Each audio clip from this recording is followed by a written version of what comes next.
Sons of war, to hold my precious grandson, to watch all that pride on the face of his dad. For a while this makes me happy, but it mostly makes me sad.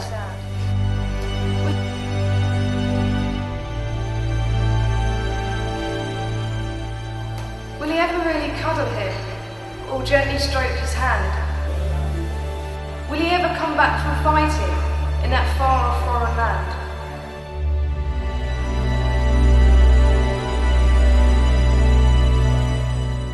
Will this tiny little baby ever chuckle to his dad? Or will dad be a fading photo, just a story that makes him sad?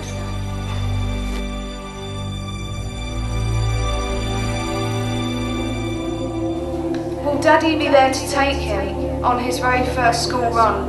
Or will he be yet another fallen to roadside bomb or gun? Will his dad be there to help him when he takes that driving test? Or many years before this, will we have laid him down to rest?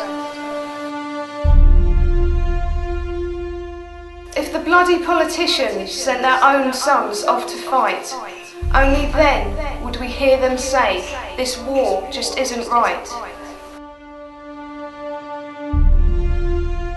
Well, Mr. Brown, while you're tucked up all warm in bed each night, my brave son is out there, prepared to stand and fight. Why can't you do the right thing? Tell each one, lay down your gun. Allow me to place my grandson in the loving arms of my son.